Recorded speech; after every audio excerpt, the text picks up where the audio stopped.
Page 7522, you have the court quoting from Mr. Layden, referring to Mr. Layden, and saying there was sufficient evidence for it to conclude that the assurances were given in good faith, and that was one of the factors, quote unquote, that made strict compliance with both the letter and the spirit of the MOU more likely. All three judges saw a distinction. I've already referred to the Lord Chief Justice at 471. He referred to the need to look at the capacity of the system to deliver. I've already said he correctly regarded UNHCR's capacity concern as not simply turning on numbers, 466, 467.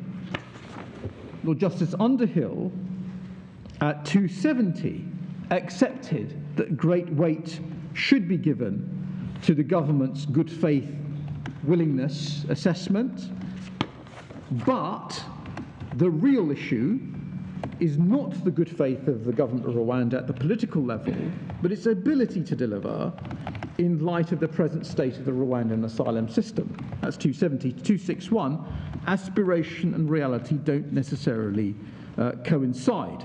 Not an answer to say Rwanda can decline to accept more RIs, relocated individuals, than the process can cope with.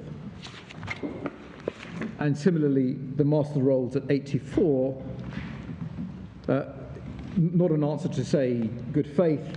Question is, in light of events on the ground, would the assurances be complied with?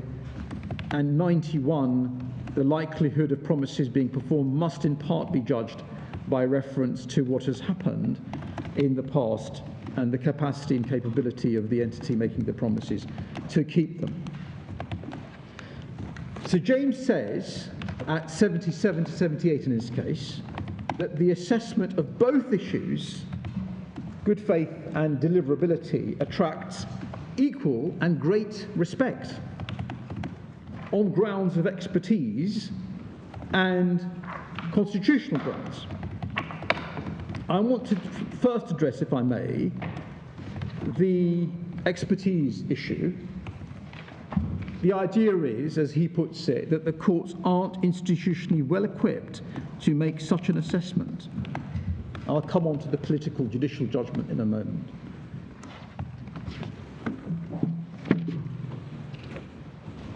Again, this is inconsistent with everyone below. At 470, the Lord Chief Justice said that that good faith and intention to deliver issues fall squarely within an assessment of the value of these assurances. Capacity issues are perhaps hybrid, falling within diplomatic assessment, and more straightforward issues of fact. There are questions about whether the will of the government of Rwanda will be effective in dictating the approach and conducts of official down the line. And then this, the worth of diplomatic assurance calls for an exercise of judgment in which the government has expertise and access to advice, which a court doesn't. Court isn't institutionally well equipped to make such a judgment. We don't contest that. But, and this is the heart of the case, and this is the dissentient, but where the assessment of future conduct engages practical considerations which arise from past conduct, the position isn't a start. In this case, there is very detailed evidence of the way in which the Rwandan system is operated when considering individual claims before the summer of July 22. There were undoubted deficiencies. And then this sentence, whether they're capable of being made good is not an issue on which the government has special institutional expertise. Now, that last sentence, we say, is obviously right, both at the level of principle and on the evidence. Firstly, at the level of principle, if you're going to ask yourself the question, are the assurances deliverable, you've got to have knowledge of the system and matters on the ground and what is required to remedy such problems as there are and how long it's going to take. The government had no significant expertise, and that's putting it very generously. In fact, they had no expertise at all on this issue, or access to expert, impartial, objective advice, other than through UNHCR, and I'll deal with UNHCR's expertise in a moment, but they said as much. So this is my Lord Briggs's question. Who comes out on top? Well, the government is saying that it's the UNHCR that have got the expertise, and the references are that they were referred to in the Master of the Rolls at 94, but if I just give you some page references, there was a note from Christian Langford. You don't see that it's from him, but there's a note which is at 3092 to 3096. And who's the author of the note? It's somebody called Christian Langford, and it was exhibited, I think, to Mr. Armstrong's statement. And who's Mr. Langford? I think he was one of the officials who was negotiating with the Rwandan government. So, can you just check? But I'm sorry, if I'm wrong, I'm pretty sure I'm right. If I'm wrong, I'll correct myself. But he says that at paragraph 2 on 3092, it was clear that country X depend heavily on the UNHCR and other NGOs for delivering their domestic asylum and refugee processes. And then at the bottom of the page, he says, however, it's in the same paragraph. However, due to sensitivities, there was no clearance to speak to them. This was referring to the first visit of 17th of 21st of January. And then at paragraph 3, we also currently have no independent verification of what we have been told by Rwanda. And then at paragraph 3096, you've got Annex A, and on the right hand of the grid, why we want to talk to the UNHCR, you have this. They have undoubted expertise and experience of managing part of the refugee process, as well as knowledge of the system more generally.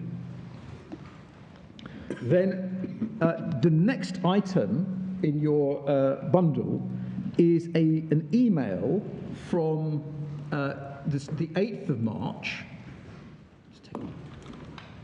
We don't know who it's from, but it's to Sir Matthew Rycroft. And we see there that the references to ministerial clearance is required for speaking to the UNHCR and other NGOs as part of a second fact-finding mission. And Mr. Rycroft at the time would be the permanent secretary? Yes. And then this is a critical part of assessing whether country X is a safe third country.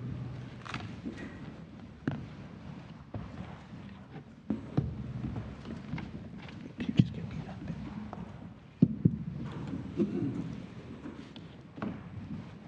So the expertise is accepted of the UNHCR.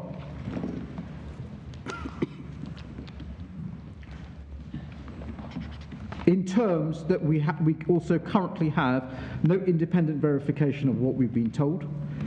UNHCR undoubtedly have expertise of the system more generally and knowledge of the system more generally. And I'll come back to how it is said that the government suddenly acquired expertise, but a month later. You look at the timeline. This is March. The MEDP is signed on the 13th of April. In a month, it is said, in an answer to my Lord Briggs. So James says, negotiation. So a month. That's how they get the expertise. UNHCR have been there for 30 years.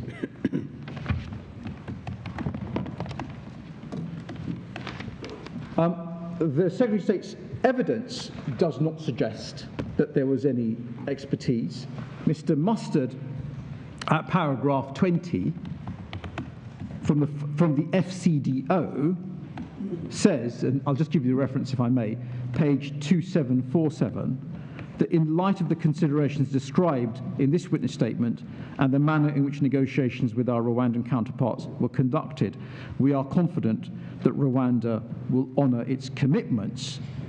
That says, with great respect, nothing about deliverability in light of the systems on the ground, and it notably comes from an FCDO official whose focus would be good faith, history of bilateral relations, as opposed to a Home Office official focusing on questions of capacity. And he even says at paragraph 2 that he's prepared the statement at a fairly high level, that's my phrase, based upon discussions with FDCO colleagues and remote working software.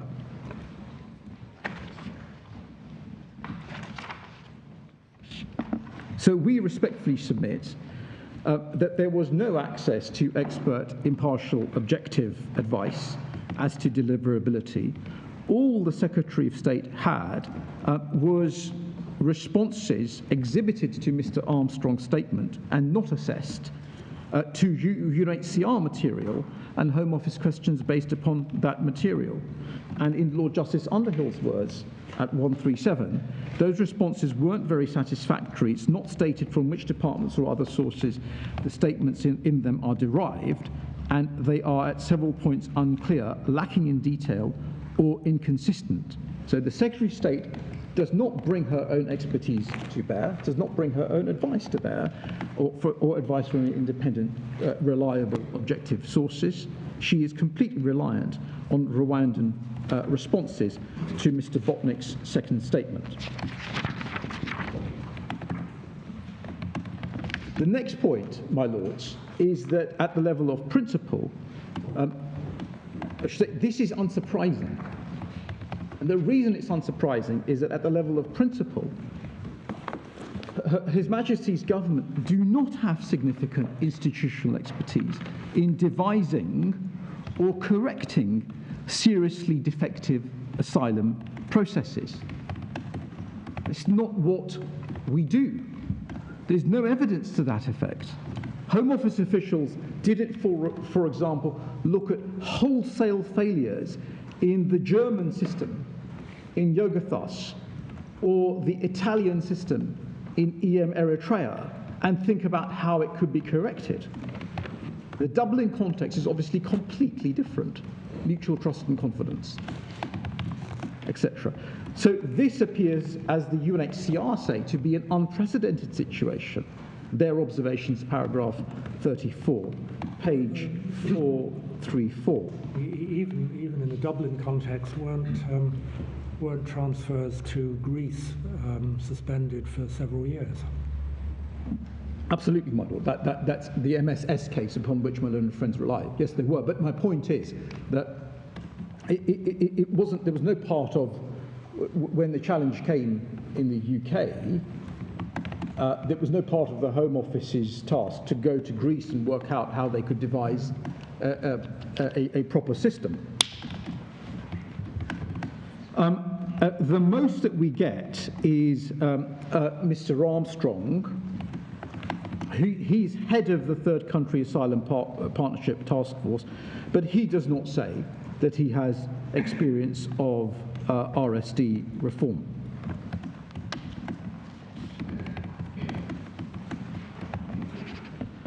And then Sir James's answer to my Lord Briggs, the idea that expertise was acquired through negotiation in some months in 2022.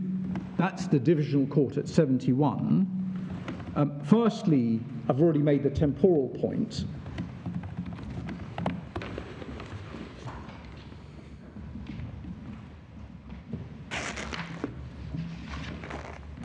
And the second point is this isn't experience or expertise of how the Rwandan asylum system works on the ground, or how it could be improved.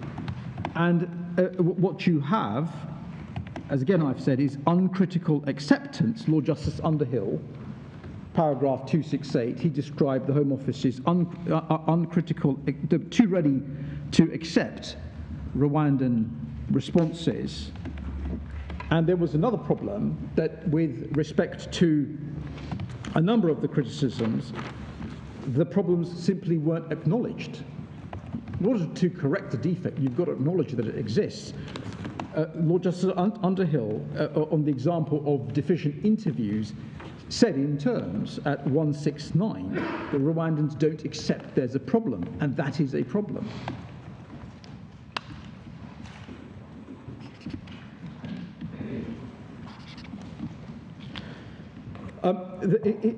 Can it be said, as Sir James says, that the court isn't institutionally well equipped to make a judgment on deliverability? He says that at paragraphs 77, 78 of his case. We say that it is a fundamental part of the court's task to scrutinise legal processes and their compliance with human rights standards. That is what courts do. Parliament requires that through Section 6. And domestic courts at all levels, of course, are very well used to carrying out that exercise, both in relation to the UK's asylum system and foreign asylum systems in the context of the sorts of cases that I was just mentioning.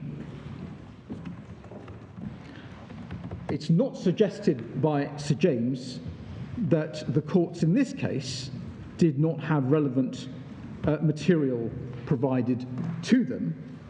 We say they didn't because the Secretary of State refused to disclose the funding note verbal.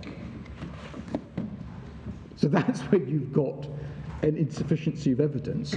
Sir James hasn't said that you've not had enough evidence. And in fact, as I said yesterday, the court has more material to consider than the Secretary of State because of Mr. Botnick's third statement, to which there was no substantive response.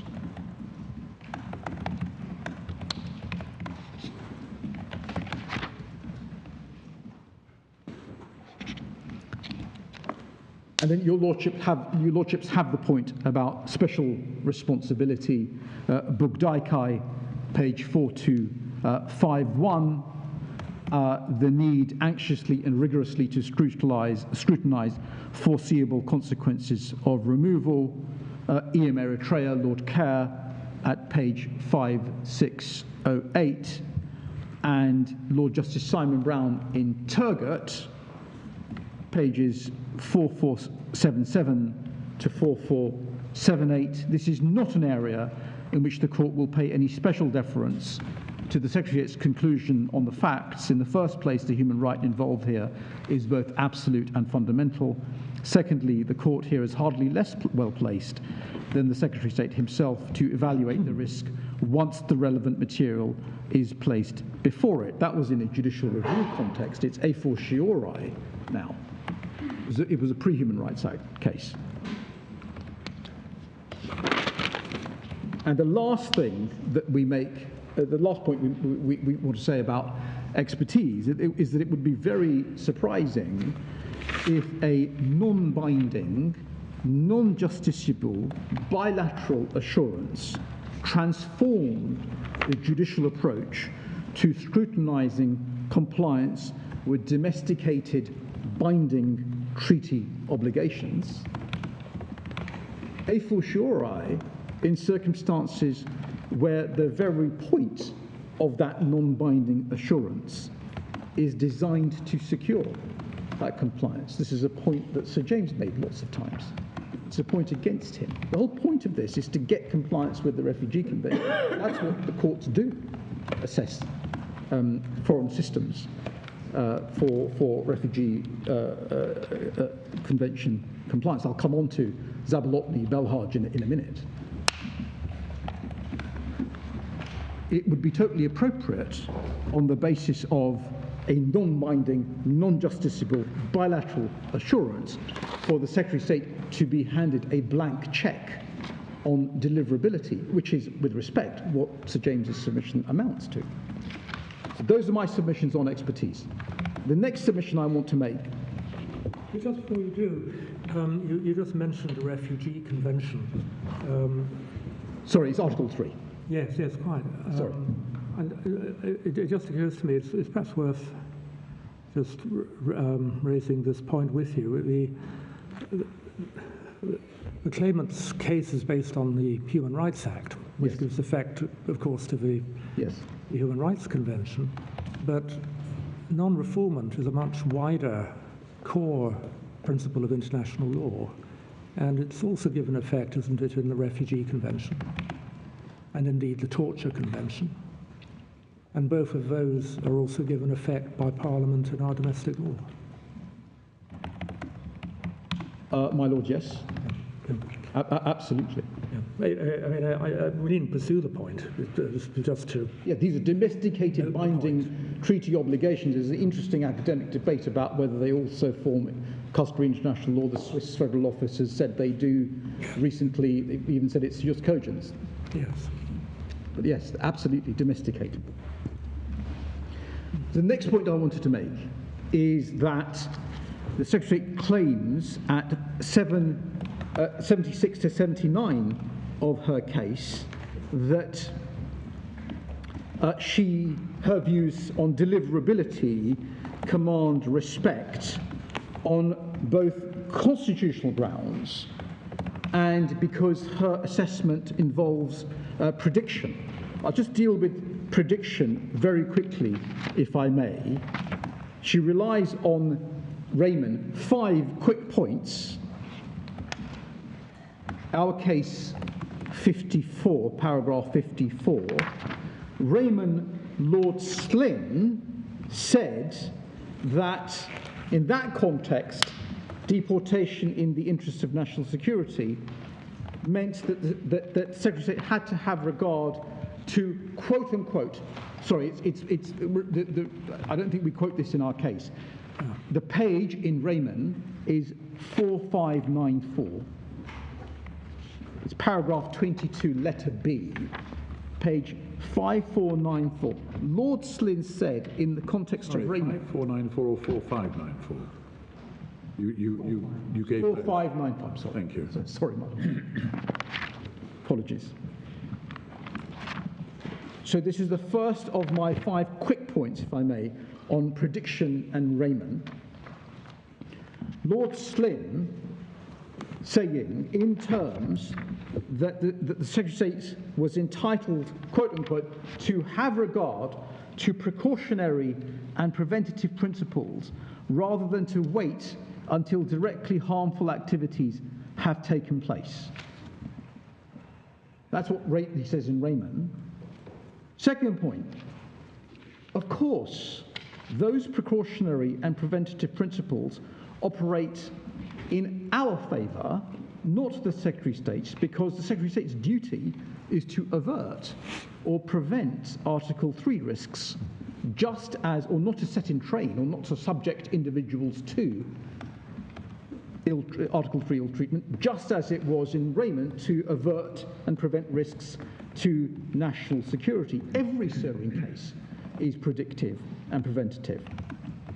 Third point, very quick reference to Lord Bingham in this is the second Belmarsh case, at pages 4872 to 3, 4872 to 3, where he quotes with approval a long passage from the ICTY, International Criminal Tribunal for former Yugoslavia, in the case of Furundija.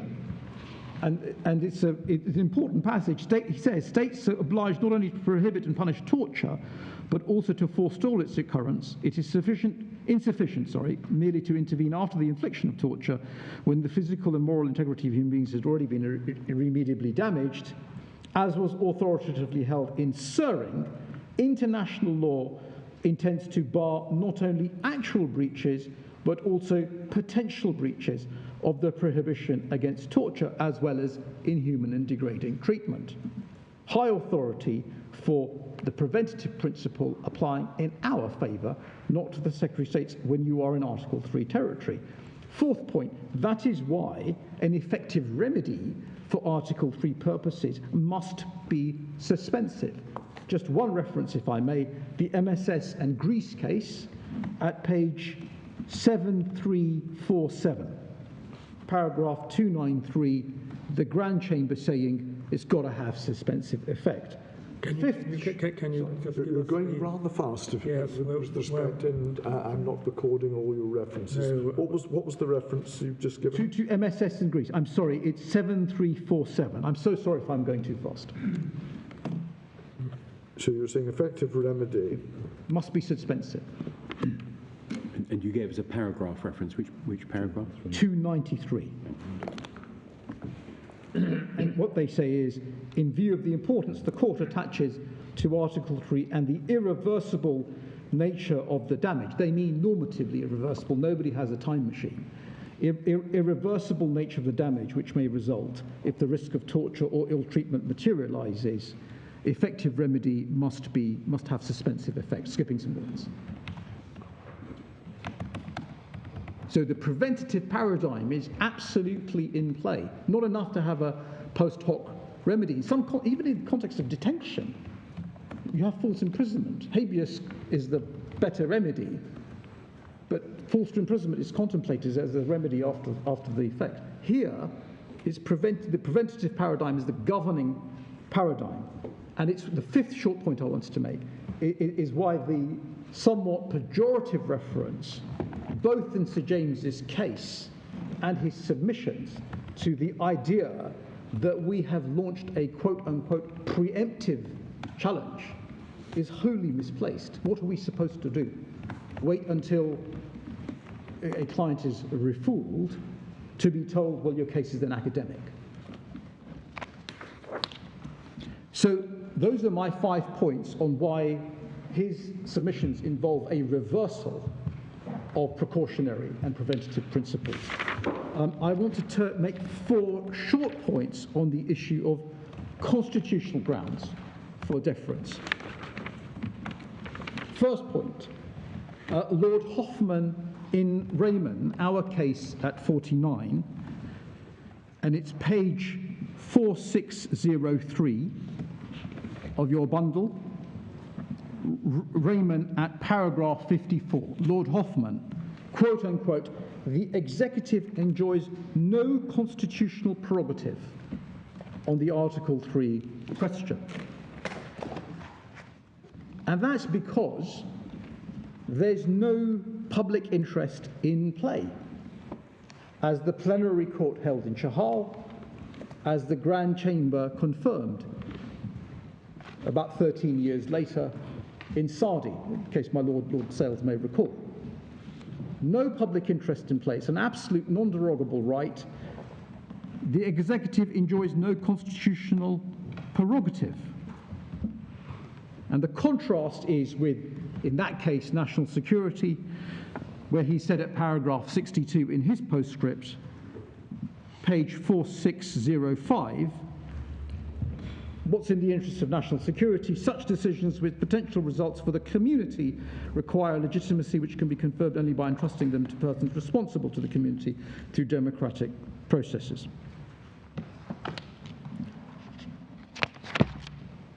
And your Lordship, the President, discussed those passages in Begum at pages 6603 to 6606, paragraphs 51 to 62.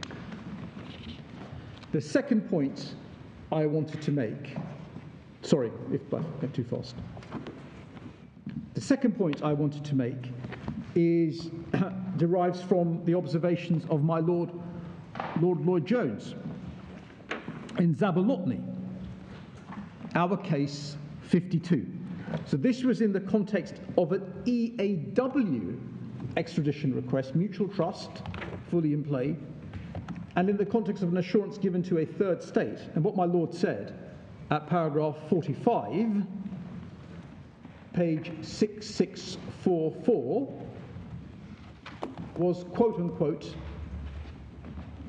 there is no room here for the operation of any exclusionary rule which would prohibit the court from ruling on the reliability of an assurance given by a foreign state. And your Lordship referred to Ramatullah and Belhaj, Lord Sumption,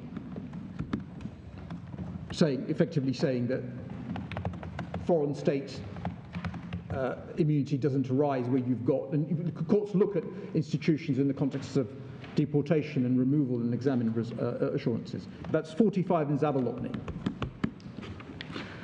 The third point I wanted to make is that my learned friend's submission is patently inconsistent with what is called an obligation in Ottman. And this is our case at paragraph 51. It's patently inconsistent with the obligation in Ottman to examine whether assurances provide, in their practical application, a sufficient guarantee. That's para 187, the paragraph Sir James accommodated me on yesterday. Para 187 from Ottman, page 7519. Thank you, Mr. Wardell. 7519. And the court there said that assurances constitute, quote unquote, a further relevant factor, so they're not dispositive, they're part of the assessment, they don't transform the assessment. It said assurances are not in themselves sufficient to ensure adequate protection. I'll come back to that when I look at the ex facie submission. Your Lordships will immediately see how inconsistent that is with the idea that you look ex facie coverage.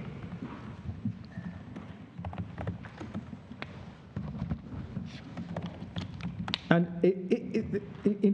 there are previous cases as well, previous and subsequent cases where there is a focus on that obligation.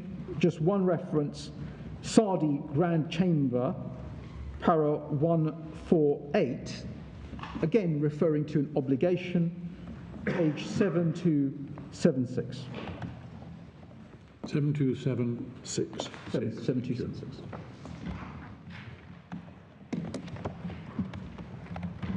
And so the last point, to summarise, the presence of assurances doesn't magically alter the required approach. According to Sir James, the field narrows to the Home Secretary alone. The court is excluded, so is the UNHCR. Notwithstanding the Human Rights Act, her case is that the assessment of Rwanda's capacity to comply with the assurances is effectively final. If that's right, then SIAC has been in error since its inception in 1997. Lord Hoffman was wrong in Raymond. My Lord the President was wrong in Begum. It would mean that my Lord Jones was wrong in Zabalotny, unanimous Supreme Court.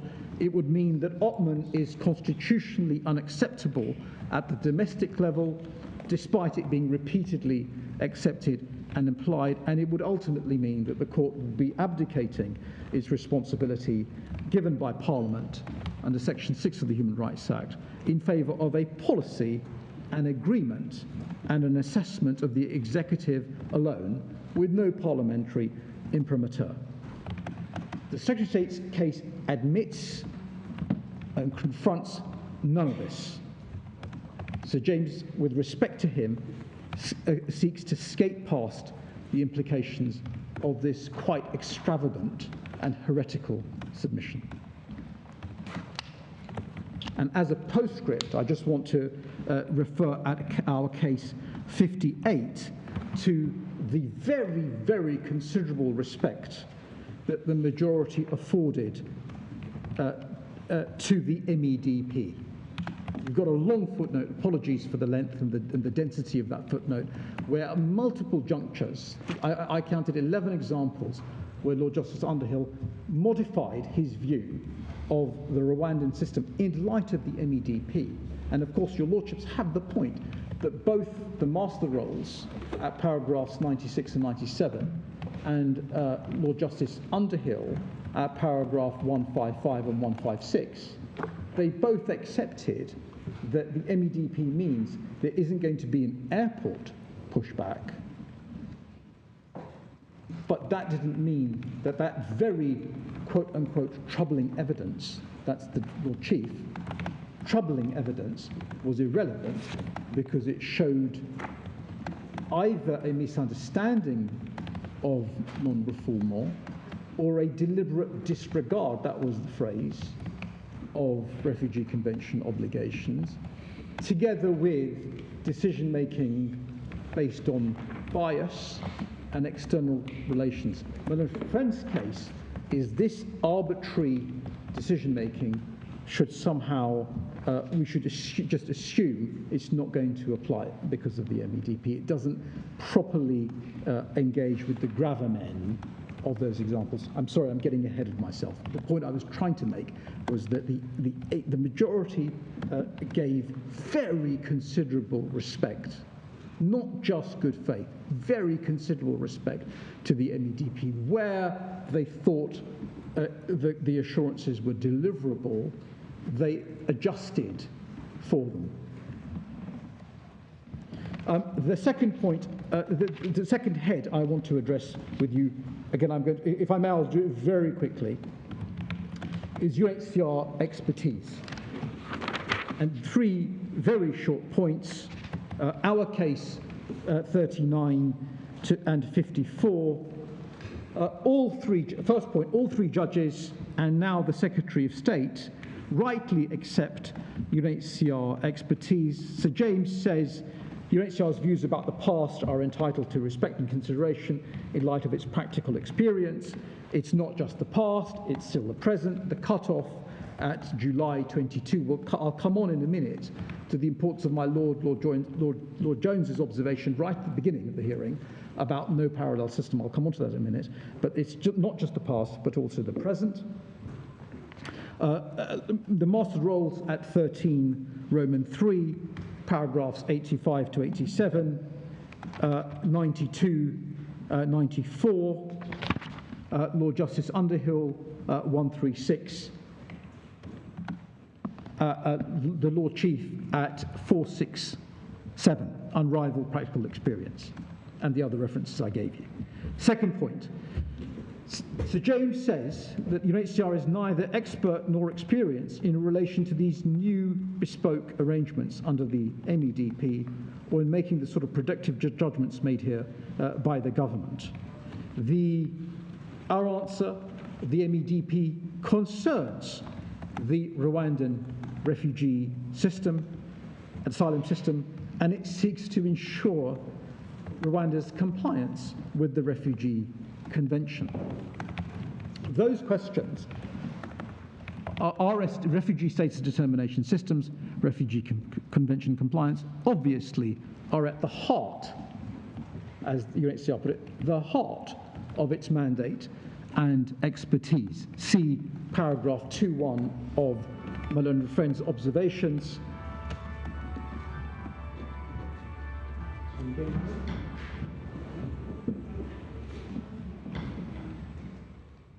Heart of their mandate, observations in the Supreme Court, paragraph 2.1, and in the Court of Appeal at 16.2, it's put at slightly greater length there, pages 2197 to 98.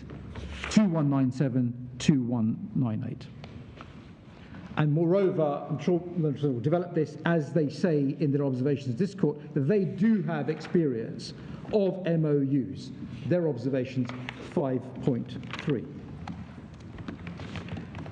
And then the last point I wanted to make, just on this, is that the Secretary of State is wrong to suggest, as she does at 88.2, that there's no constitutional basis for affording any particular degree of respect to the UNHCR's view. That is, with respect, an own goal to raise that issue, because there's no constitutional basis to respect the Secretary of State's view in this case, in this context. Article 3, no public interest balance. There is a constitutional basis to afford respect to the UNHCR's view. Forget about expertise, forget about the fact they've been there for 30 years with 332 staff, and that this is at the heart of their expertise. They are, sorry, how many staff? 332, I think. Yeah. Present since 1993. Yeah. So the current figure of staff is 332. I think so. Yes, but you're not saying they were present since 1990. I shouldn't have got into this. I'll leave it to them. Sorry. Leave it to my learned friends. So forget about expertise.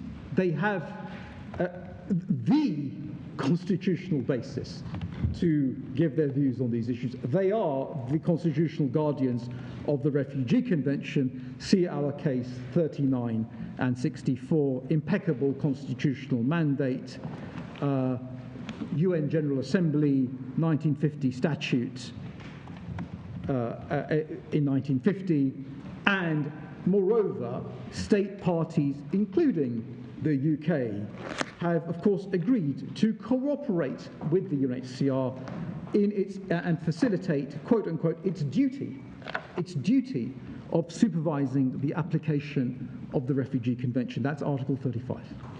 So that's an own goal. And if we are seeing who comes out on top, my Lord Briggs, it's a fairly heavy victory with respect to an own goal for the UNHCR on this issue. The next subject I wanted to look at, if I may, is the past and present, its relevance. It's obvious that in order to determine whether the Rwandan government were capable of delivering on assurances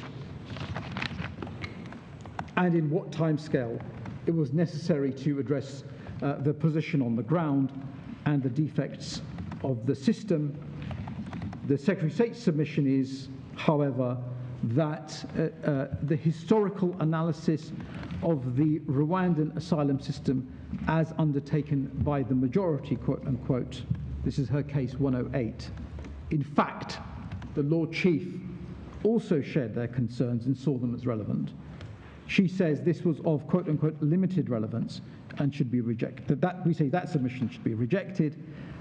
So should the idea that Israel is irrelevant. Now, first point, if I may, my lords.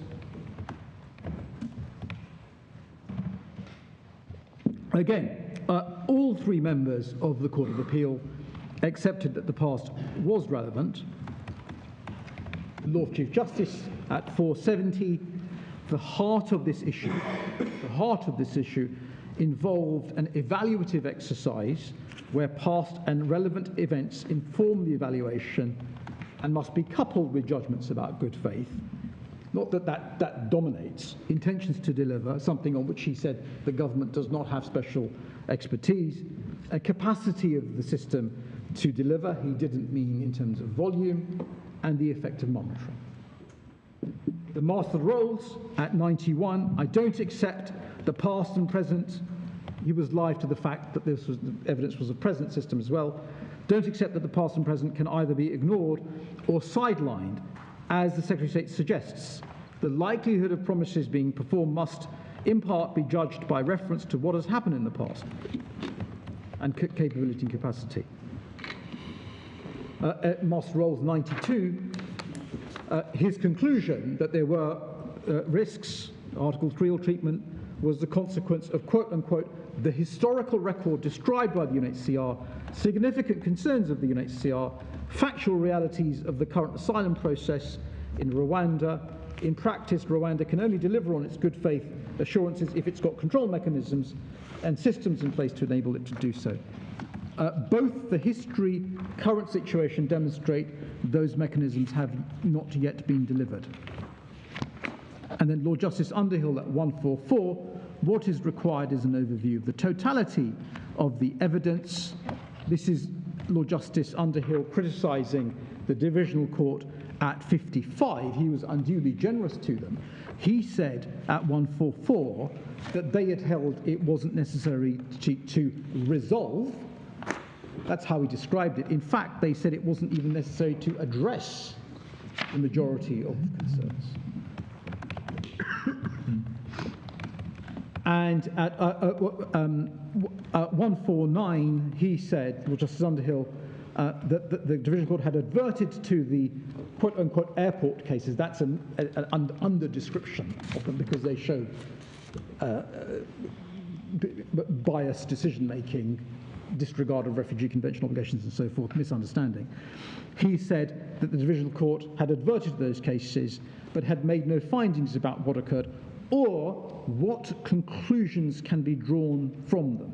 The conclusions he drew were at 156, misunderstanding, deliberate disregard, bias decision-making, external foreign relations inspired decision-making.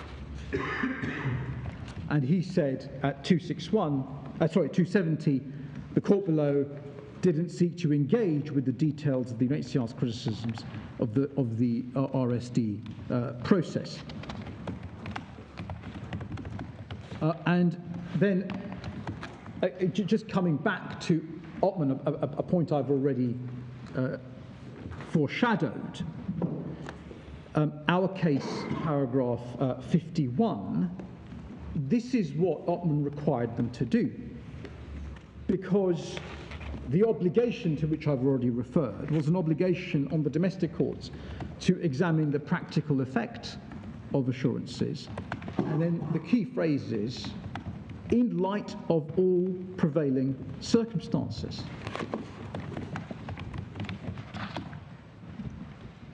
And the receiving state's past record, that's one of the factors. It wasn't appropriate or sufficient for the courts to examine how the assurances may, in theory, apply at some point in the future, which is really what Sir James's submissions come down to. He begged the question right at the beginning of his submissions yesterday morning. I was listening very carefully. He said the question, of course Rwanda can deliver, without addressing how, in what time scale, and that I noted the time, it was 11:55 a.m. He came to ability to deliver, didn't deal with it, and went back to volume. Secretary of State's case is very conspicuous in its complete failure to deal with the question of ability. They consistently regard, both in submissions and evidence, the question of capacity to deliver simply in volume terms. It's an incredible lacuna, if we may say so. So going back to Ottman, the court said, even in terms where the assurance there did not concern system change and essentially just concerned an obligation, or sorry, a promise to desist from torturing a high-profile individual, the court said assurances are, quote, not themselves sufficient to ensure adequate protection against the risk of ill treatment.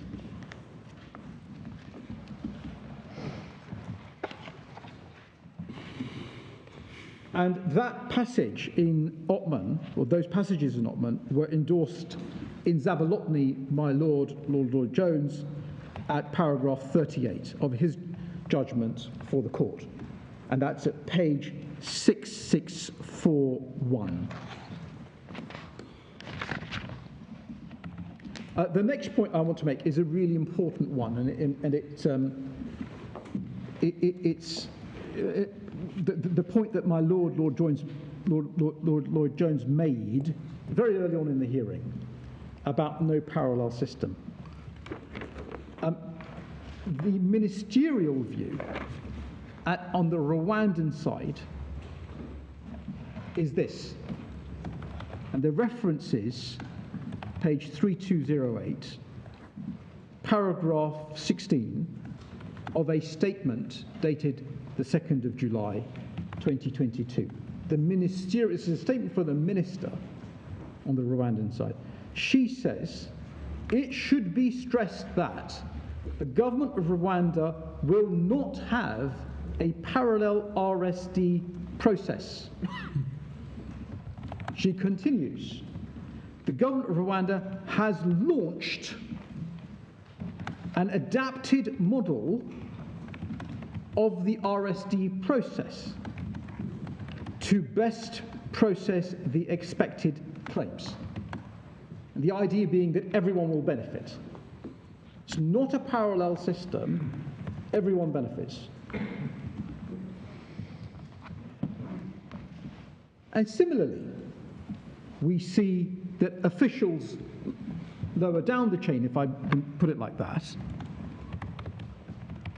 had said the process is already in operation. This is not a new process, and this is an exhibit to, I think, Mr. Williams, his statement, and the reference, is page 3201. And the context for that answer is Mr. Williams had suggested, by way of, quote unquote, a soft ask, whether all new non-MEDP asylum seekers could be put through the new MEDP process. And the government's response was, the Rwandans' response was, the process is already in operation. This isn't a new process. And that's also the ministerial view. So with great respect to him, the Lord Chief Justice was wrong at paragraph 502 to say, I mean wrong in the non-technical sense, I can say it in the non-technical sense, because we had a majority. He was wrong at paragraph 502 to say there will no doubt be changes in respect of those considered under the arrangement with the UK. Well, the new system had already been launched in April. Why is this so significant, my lords? The reason it's so significant is because even after the quote-unquote adapted model was quote-unquote launched, poor practices persisted.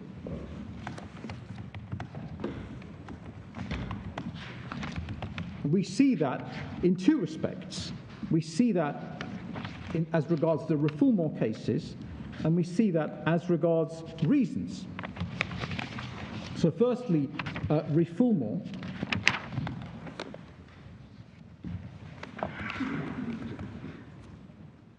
In our case, at 61.2, footnotes 87 to 88, we refer to refoulement cases, and the references are, that the point I'm going to make is we see that a Syrian individual is removed on the 19th of April, that's 6 days after the MEDP was signed, and the reference there, it's Mr. Botnick's third statement, paragraph 14, page 2897, and exhibit 2 to that statement, page 2920, where he exhibits a formal note verbal on the 21st of April, a week after the publication of the MEDP, referring to removals in March 22 of 2 Afghans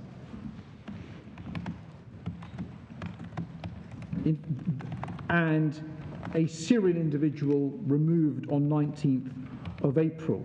That was the one, my Lord, the President recalled, chain refouled via Turkey. In fact, the Afghan removals were chain refouled via Dubai. inconsistent with Sir James's suggestion in answer to my Lord yesterday, they don't remove to the Middle East. And the reference there is Mr. Botnick 2,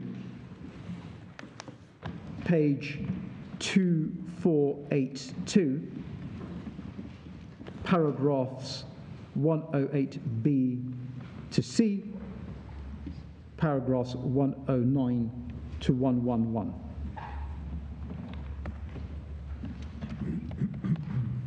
I'm being told, Mr. Bordell, I gave a wrong reference, 2842. 2842. Yes, did I say something else? I said 2482. It's 2842. I'm so sorry. 2842.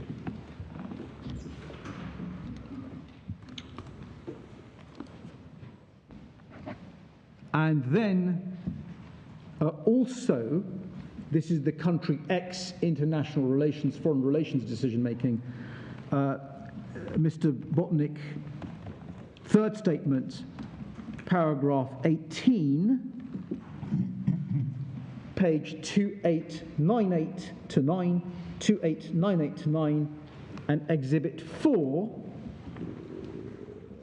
page 2927. This is a note verbal of the 31st of May last year, so about 6 weeks after the new adapted system had been launched, in relation to a family who had submitted their asylum application in December 21 to DGIE in the presence of UNHCR staff. I'm reading from 2927. They received a call on the 26th of May, 6 weeks after the MEDP, to go to the DGIE office on the 27th of May for a meeting. During the meeting, they were informed by DGIE they have to leave Rwanda by Wednesday, 1st of June. This is the brave new world of the bespoke MEDP. Reform reasons. So reasons post MEDP continue to be absent. And there's a broad reference to this phenomenon in the Master Rolls at paragraph 95.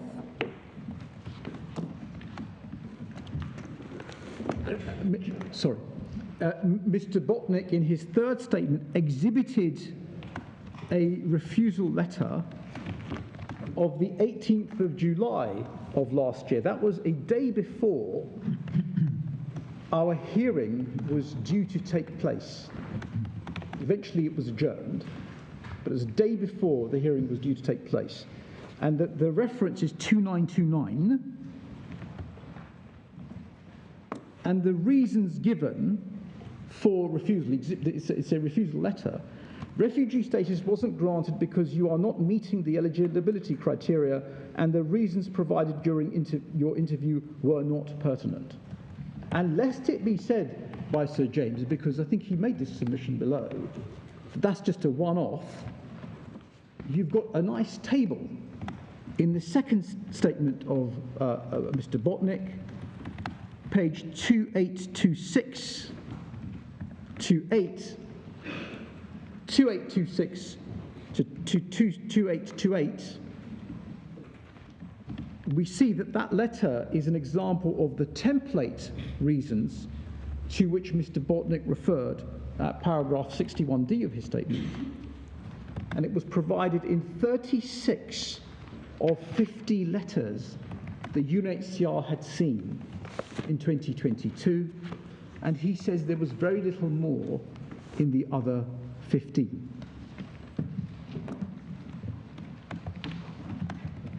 And you'll see the dates, numbers, if I could just give you just a very quick reference, 14 decisions dated 18th of May 22, that's numbers 76 to 88. I can't be right. Sorry. So where are we looking at now? In his table at 2870, yeah. 2870. And you'll see that, yeah, numbers, thank you, Mr. Wardell, 74, is it? 74, yes, sorry, 75 it should be, 75 to 88, 14 decisions dated 18th of May 2022, 7 of which concern the RSDC session on the 6th of May.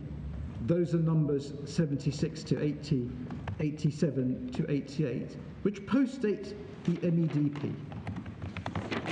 And this was an occasion on which Lord Justice Underhill was, it might be said, unduly, well, not unduly, but generous to the Secretary of State, because he based his conclusions on inadequacy of reasons and the profound need for training to bring the system up to speed without looking at these.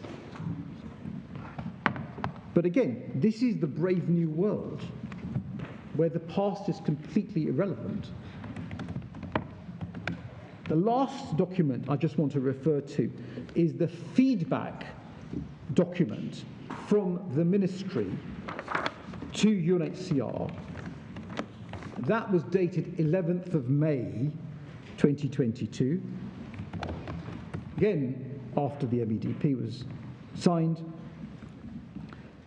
Pages 3174 to 3175. And that's the document which accuses the UNHCR of deliberately misinterpreting reformal, the second paragraph.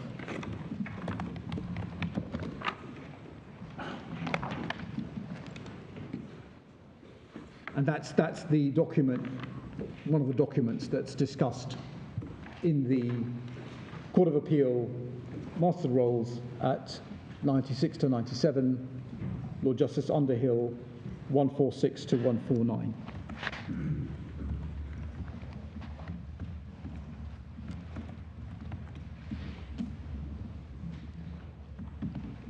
But Sir James says that all of this is at best of peripheral relevance, because you can trust us, they'll deliver.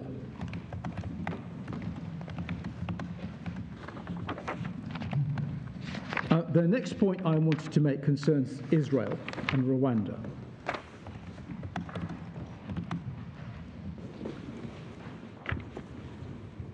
So Sir James's case is this is totally irrelevant. She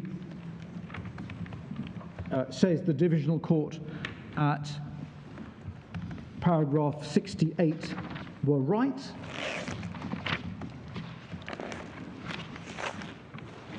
The evidence about what happened is in Mr. Botnick's second statement at para 124 to 125, pages 2847 to 2849.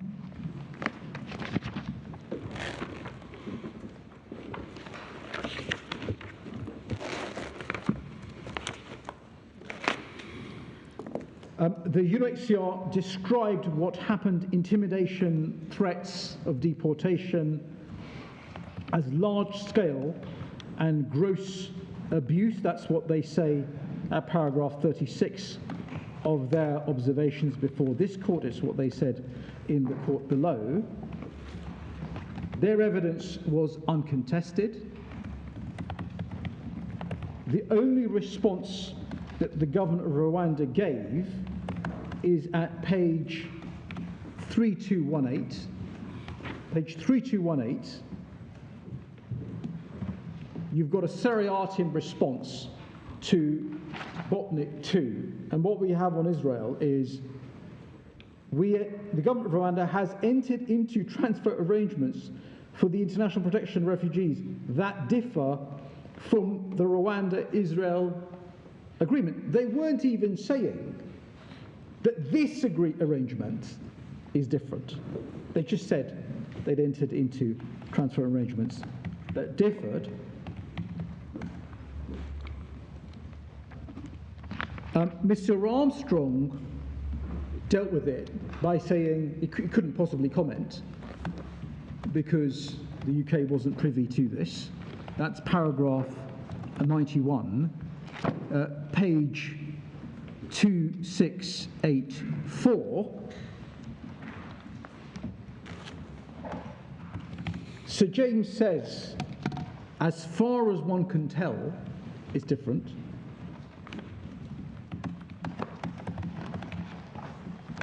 The Secretary states in her written case says that it appears in various respects it was different. I'll come on to this in the context of Ilias and the wholesale failure to investigate. What she notably doesn't say is that the abuse didn't occur, nor that it was despite assurances to the contrary. Those would be impossible submissions. Israel would not be consenting to large-scale abuse of non-reformer in the context of this transfer. And Rwanda's breach of an earlier assurance in this context, even with a state other than the UK, is obviously relevant. See, again, my Lord Jones, in Zabolotny at paragraphs 46 to 50, pages 6644 to 6646, our case, paragraph 52. And lest Sir James look at the remainder of that, my Lord will remember that was a very special, the question of admissibility of evidence was governed by special rules that apply in extradition appeals and so forth. There was no Ilias duty. Ilias was ousted in Zabolotny because of the rule of appeal, not the rule of evidence, as Lord Justice Lords has described it, if your Lordship recalls. But all I need Zabolotny for is for the very obvious proposition that a breach of an earlier assurance with a third state is relevant. How can it possibly not be? Answer, it's not really, we have a bespoke agreement. We have a hermetically sealed sui generis agreement to which ordinary principles of scrutiny just do not apply. That's what it comes down to.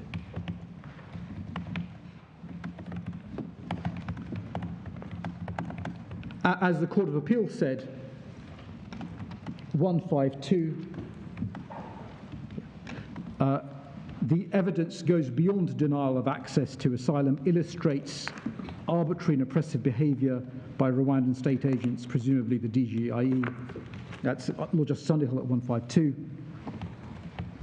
And Master Rolls 101 doesn't agree this was irrelevant. It's illustrative of danger. What was the last reference? I'm so sorry. 101 to the Master Rolls judgment. Yeah, thank you. I don't agree it's irrelevant. What Ms. Brodnick described was illustrative of danger. So that's all I want to say about the past and the present, I should say. And then the idea that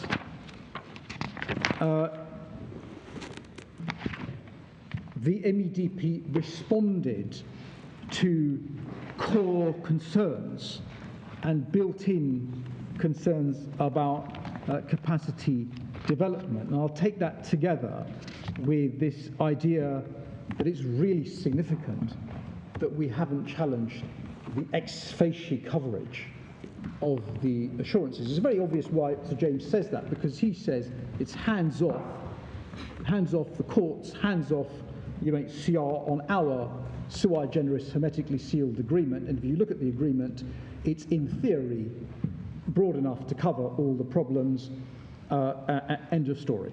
That's the structure of his submission. So the idea that this responds to core concerns, he makes that claim at paragraph 88.3.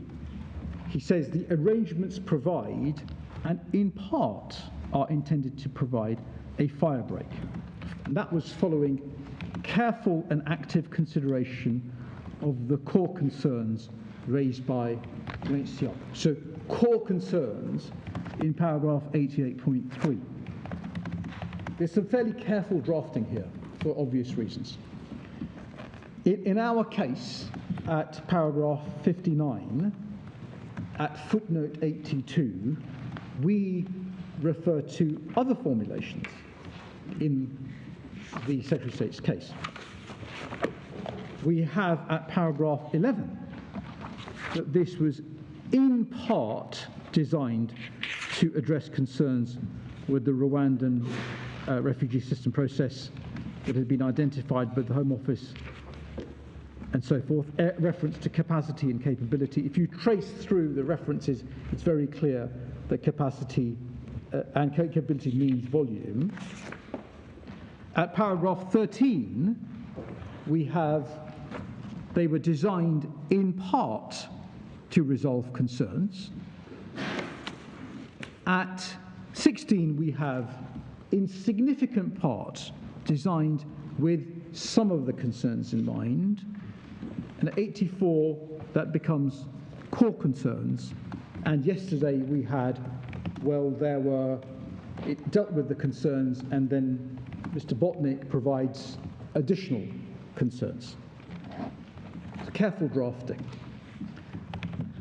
Our case at 59, my lords, the idea that the MEDP was responsive to the UNHCR's core concerns is belied by the evidence. It could not have been, because the Secretary of State didn't know about them, and that is because she had not told the UNHCR of the MEDP before it was published on the 14th of April. And as regards the note verbal, which do a lot of the work, she didn't publish those, and she only disclosed those to the UNHCR after the start of the interim relief hearing on the 10th of June. The reference there, Mr. Botnick describes that, how his solicitors, the UNHCR solicitors, Baker and Kenzie, were chasing through the week, and they eventually get them after the interim relief hearing has commenced. This is the note verbal, which do a lot of the work. And the reference there is page 2853, paragraph 141. That's note verbal. Earlier on in his, just before that, in his statement, Botnick 2, at 130 to 140, pages 2850 to 53, describes the communications and meetings between the UNHCR and the Secretary of State. There was an interview on the 21st of March, but that was, as it were, blind. The UNHCR did not know that this arrangement was in prospect. The notes of that meeting are at page 2624, and it is right to say that some of the concerns were communicated in those notes, in that blind meeting. One eligibility officer, bottleneck at DGIE, no reasons, UNHCR tried to give support, gaps in RSDC, lack of capacity turnover, some may not have the right background training, etc. Legal assistance, the right of legal representation isn't recognised. You can't bring a lawyer before the RSDC. Outcomes, rejection rates are higher for the Middle East and other countries. The view is they should go to neighbouring countries. And they refer to the denial of access of 2 Libyans. So the question that arises is what's missed? Because that's the only meeting they have with the UNHCR before the MEDP. And the answer is really quite a colossal amount.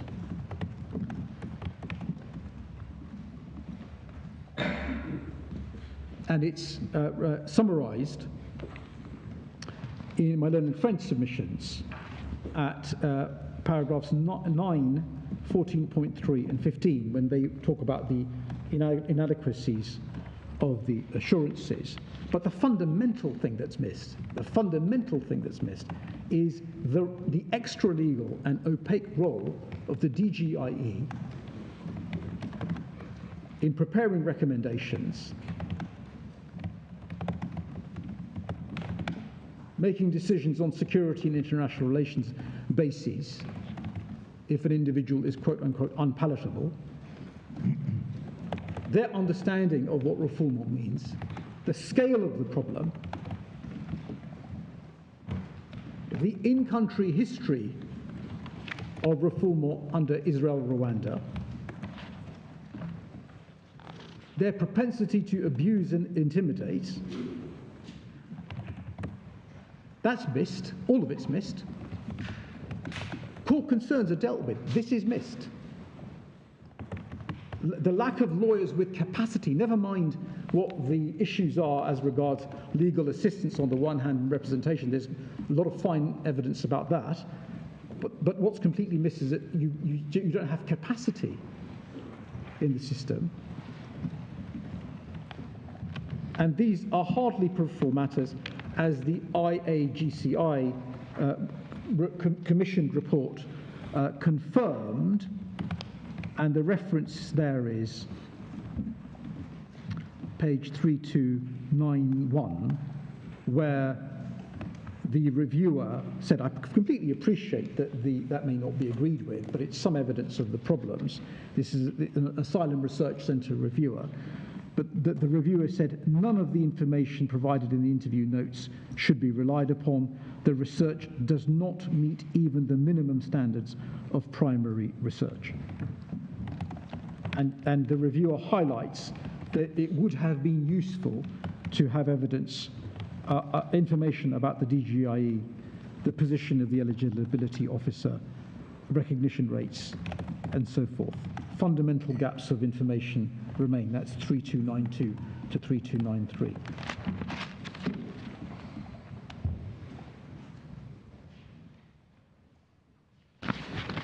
In understated terms, Lord Justice Underhill referred at 268 that it's unfortunate that officials didn't engage with the UNHCR on their first visit to Rwanda in January 22. Their initial intention was to do so. It seems for whatever reasons that are unclear. You've seen the references to careful handling. They did not receive the necessary clearance from the Secretary of State. One might add that it was also unfortunate that when they did meet in March, the meeting was blind. The net result is that it is totally impossible, we respectfully submit, not available to Sir James on the evidence to say that the core concerns that emerge in Botnik 2 were taken into account when the MEDP was formulated.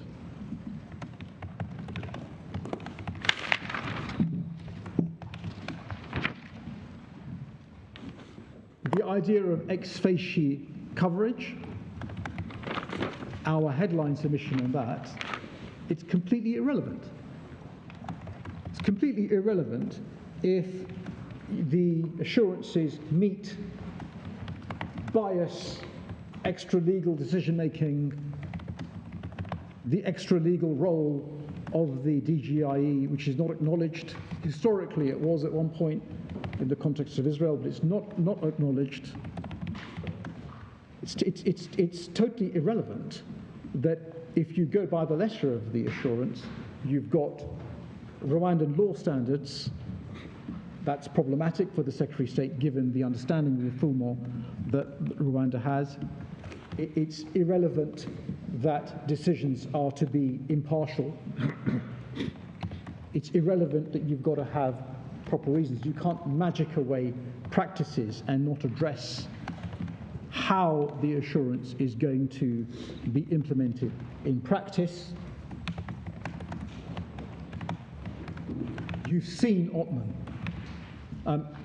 In paragraphs 187 to 189 of Ottman, the court could not have been clearer on the need for a focus on the practical application and the practical effect of assurances.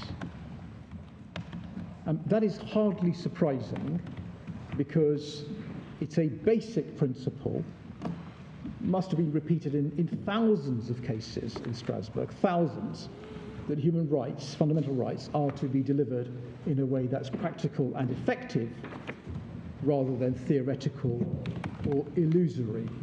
Sir James' submission amount to never mind the practice, look at the theory.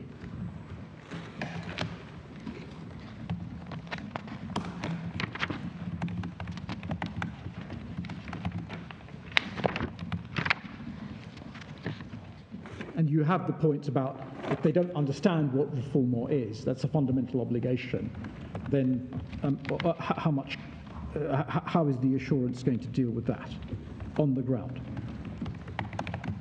Or the role of the DGIE?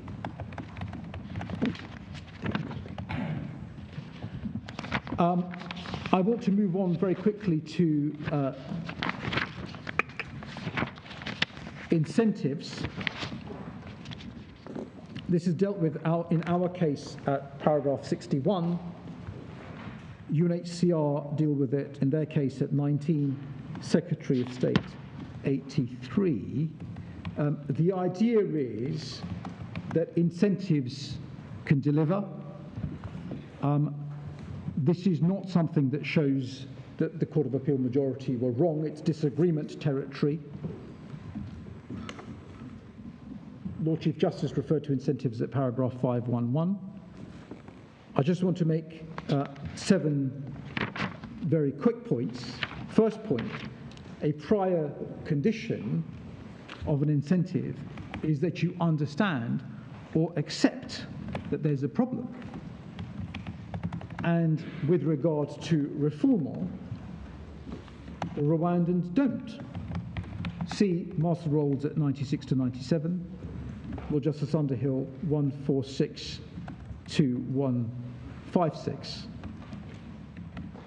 And indeed, the Lord Chief Justice refers to these cases, accepts that they happened, finds them troubling. Sorry, the reference? So the Lord Chief Justice? At paragraph? 502. Can you just check that? I think that's right. It is 502. So you've got to understand them, you've got to accept there's a problem, and Lord Justice Underhill 169, with regard to interviewing methods, does not accept that.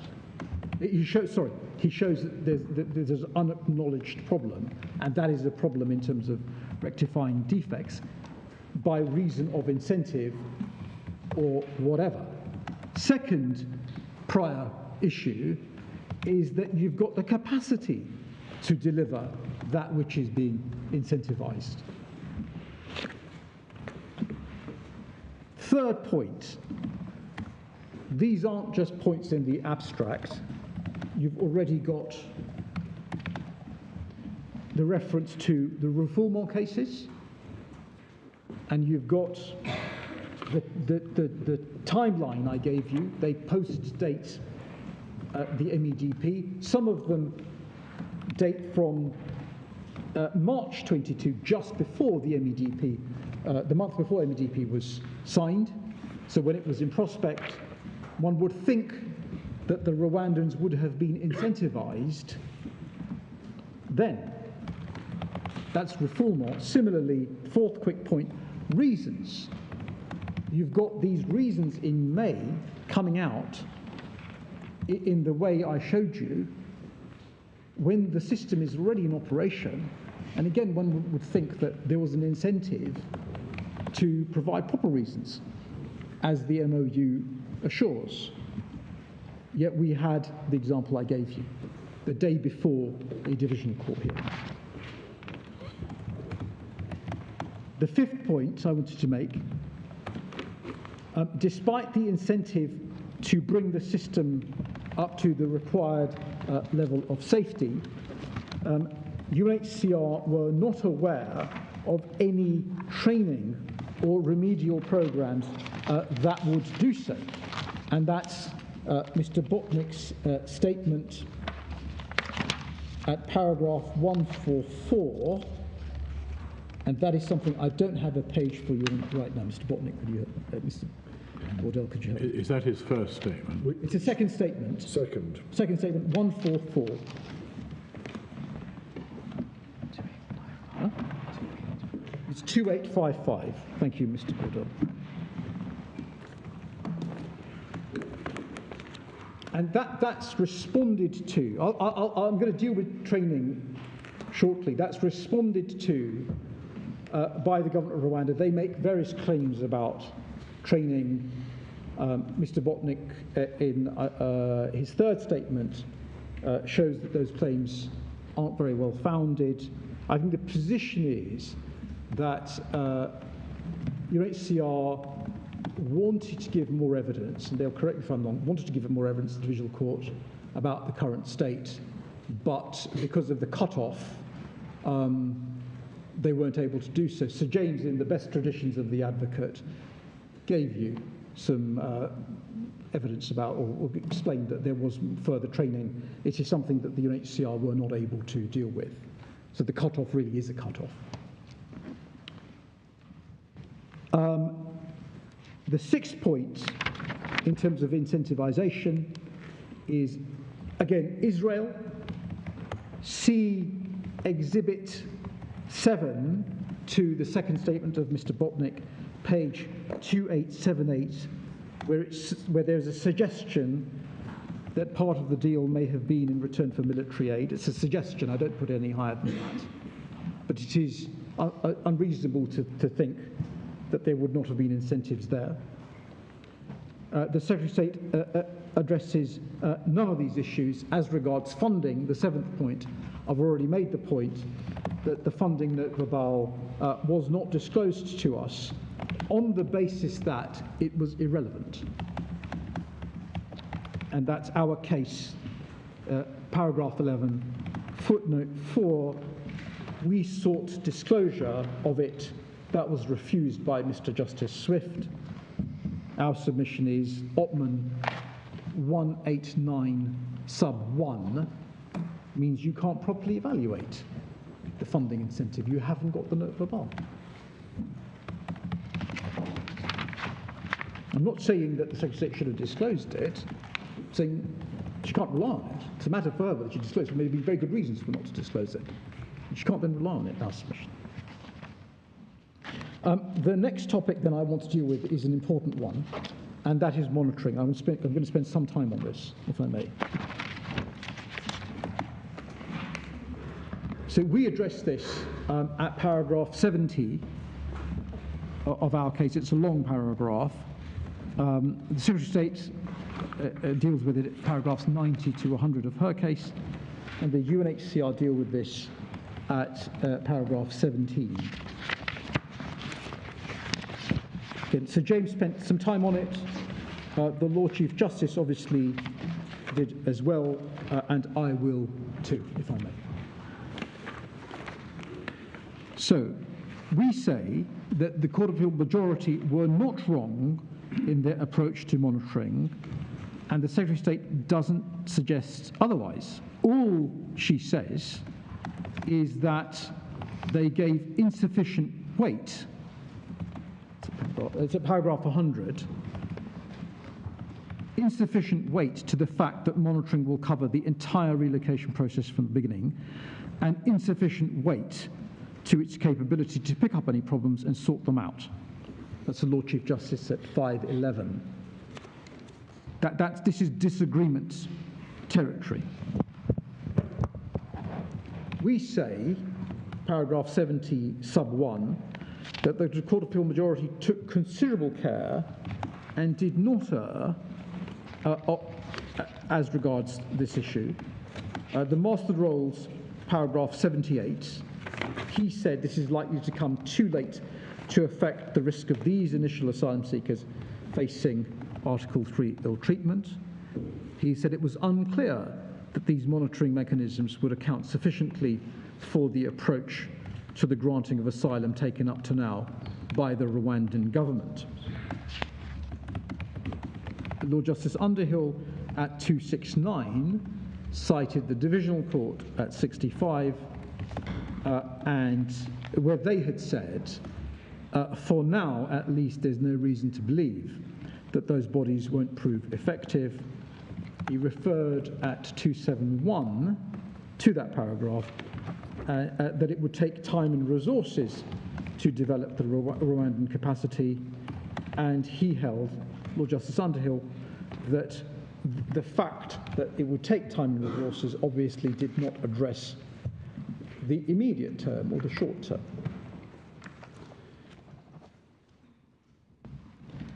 As far as the Lord Chief Justice is concerned, his approach to monitoring has got to be seen against the background of what he accepted. And I can say the same for Sir James, because he does not really mount any disagreement with Lord Justice Underhill or the Master Rolls' conclusions on the evidence. He just points to the MOU and the note verbal and various claims about training to say this is how it should work. So the predicate, we say, of the idea that monitoring is an answer is that the system isn't. The Lord Chief Justice accepts at 493 Lord Justice Underhill's analysis. He says that informs this issue. He accepts at 502 UNHCR's concerns about RSDC bias, training, expertise, and he accepts the expertise of the UNHCR and the relevance of the past, and he accepts the troubling features of the refoulement cases.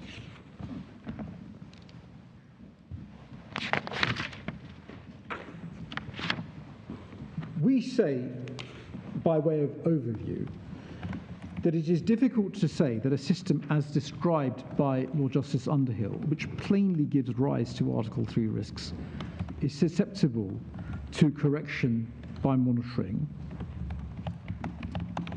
The Secretary's reliance on the Lord Chief is unpersuasive, given what he'd accepted. The monitoring system that's envisaged under the MEDP appears to be premised on a functioning system prone to occasional visible error, not one with fundamental defects as to basic competence.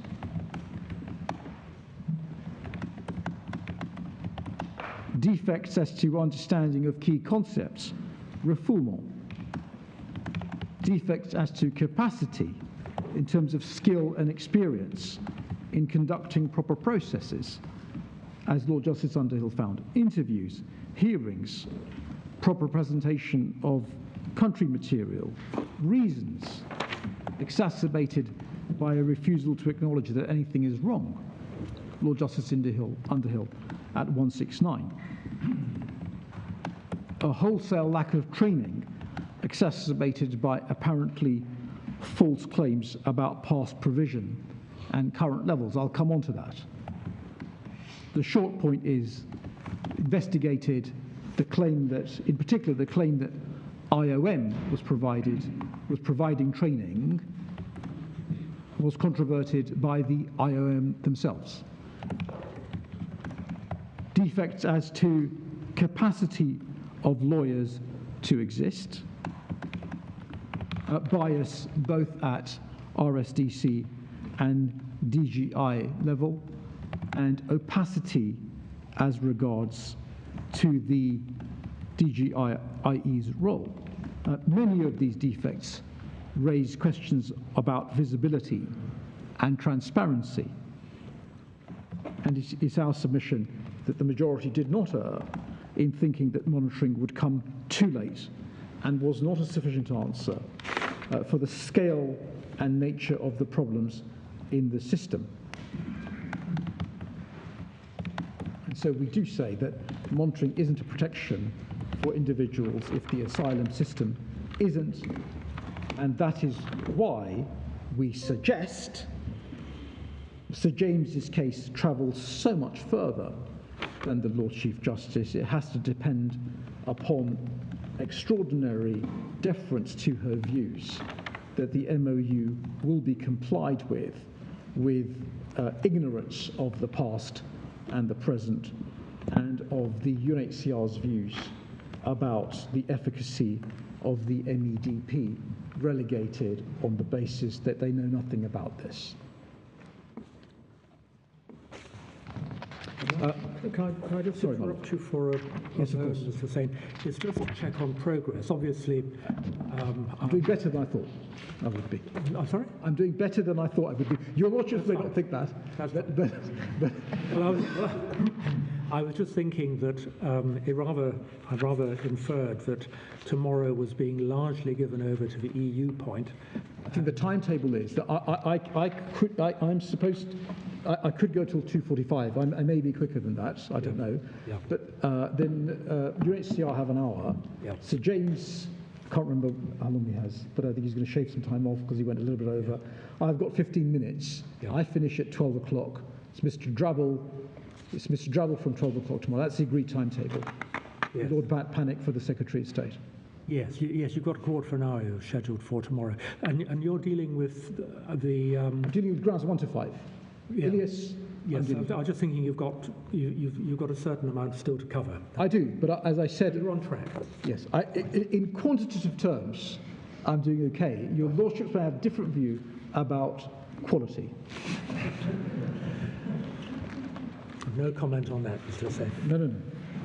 So, substantive responses to monitoring with that overview. The Lord Chief Justice, paragraph 502, our case at 70.2.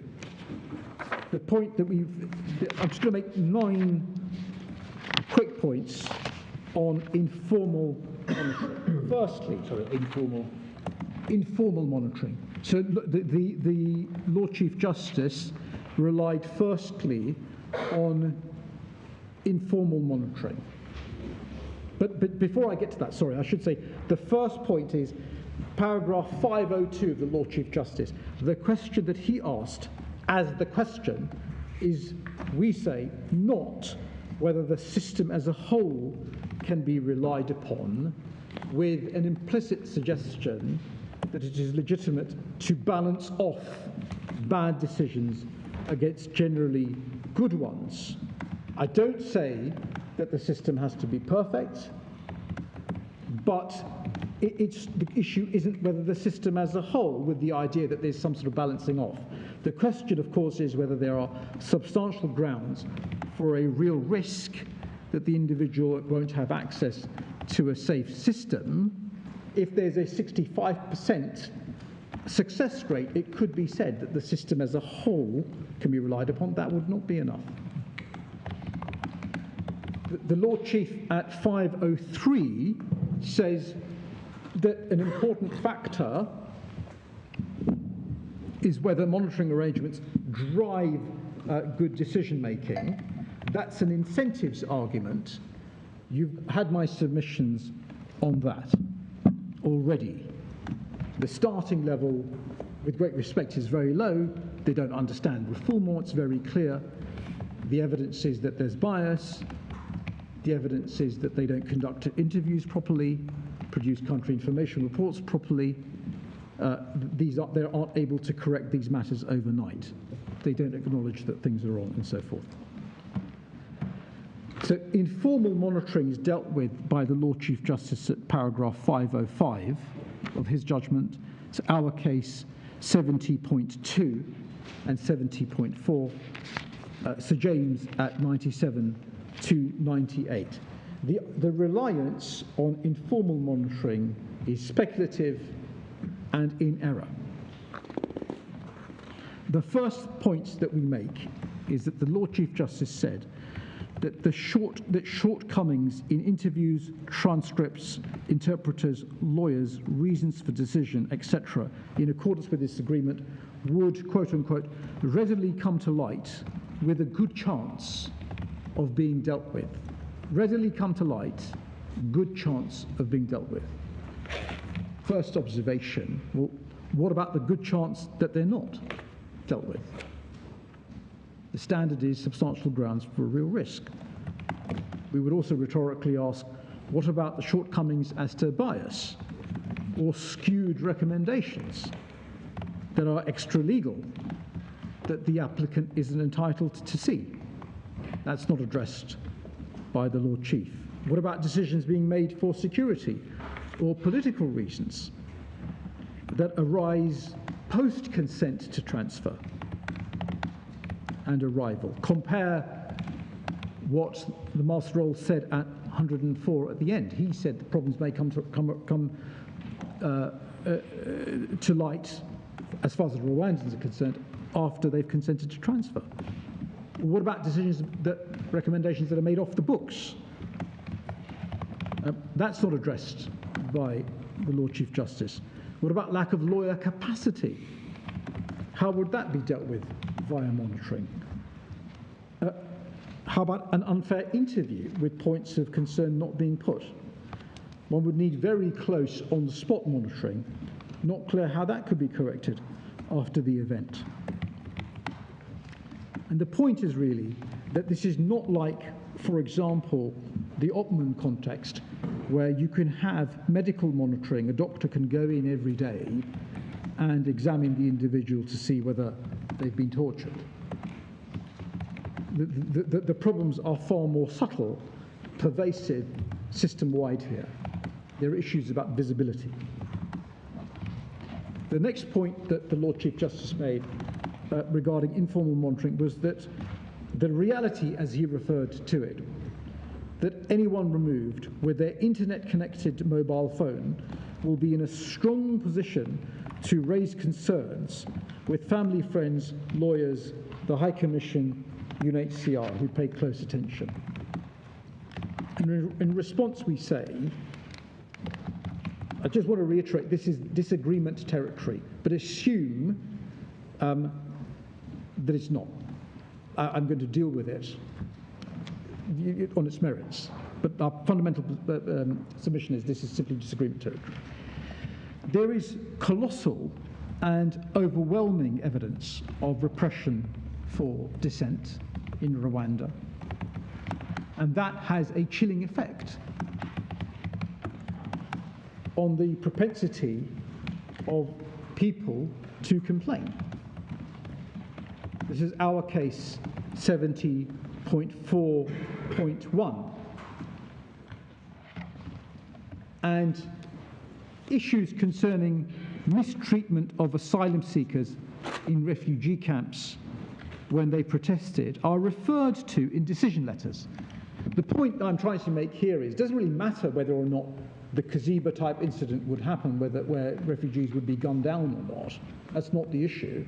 The issue is that has happened, and what impact is that going to have on the propensity of people and preparedness of people to complain?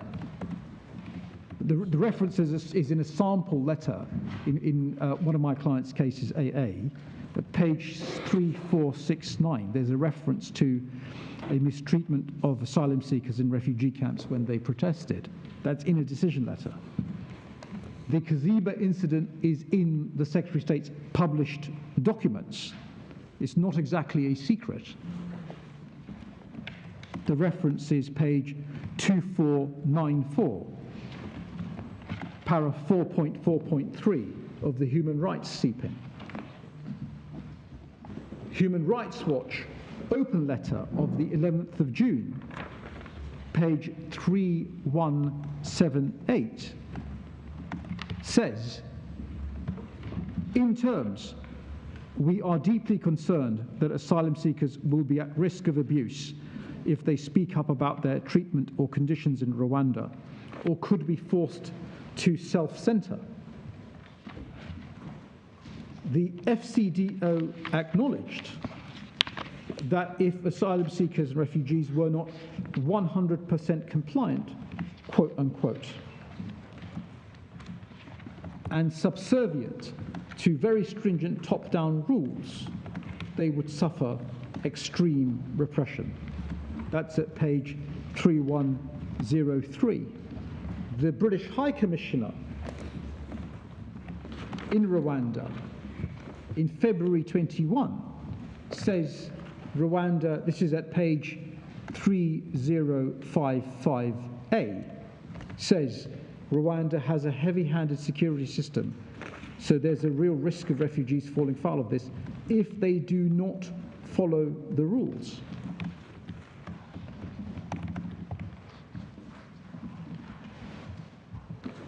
Human Rights Watch describe the intimidation of refugees after the Kaziba incident, page 1658-9. That's an extract from our skeleton argument, paragraph 174 in the Divisional Court.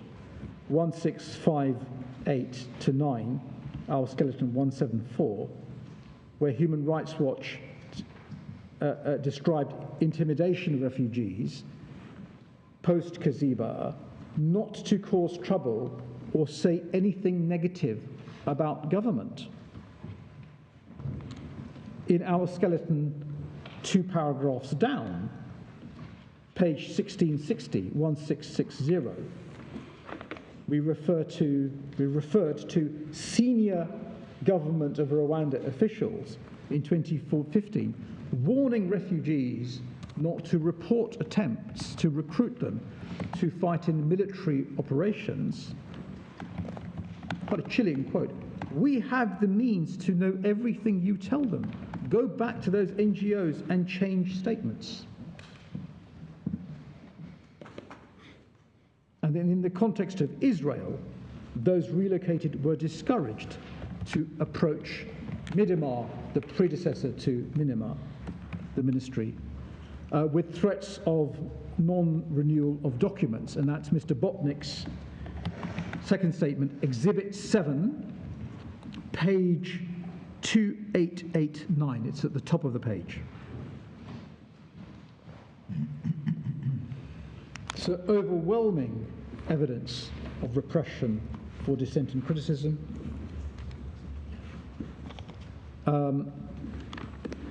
Chilling effect. Sir James, in his case at paragraph 17,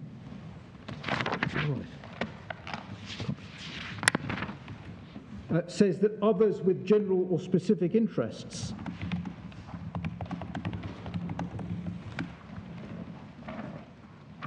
could report a mobile phone connected to the internet. So assume that we know what they know what to look for. Rwanda, I regret to say, with respect, is a surveillance state. And that's our Divisional Court skeleton, paragraphs 224 to 230, pages 1679 to 80. There is where we cite a former economic advisor to the President saying in July 2021 that the quote, unquote, entire country is a spying machine.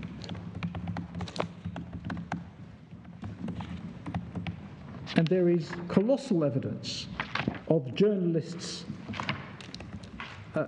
self-censorship. I'll just give you a couple of references, if I may. So the UNCAT report, the UN Committee Against Torture, page 3050, paragraph 52, it's the second part of the first sentence.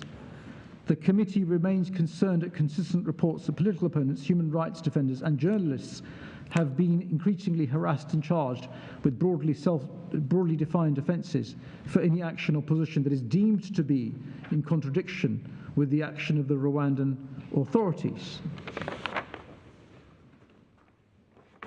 And then Diptel, 18th of September 2020, page 3053, para 7, The Constitution provides for freedom of speech, but in practice the fear of arrest or disappearance leads journalists to heavily self-censor. And I'll just give you a couple of references now. Page 3103, this is the FCDO reviewer. And 3105, his bubble. There is no accountability mechanism such as free press. The intel services manage all media houses. No civil society organizations, local human rights organizations. So others, speculative, they would be prepared to intervene. The next point is that it is the DGIE that is to handle complaints. This is our case, paragraph 70.4.4.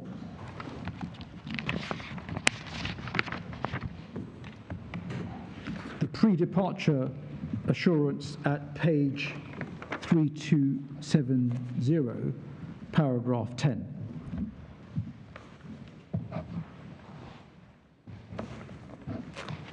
The next point is that the UNHCR, I think it's my 7th point, I think I had 9 short points.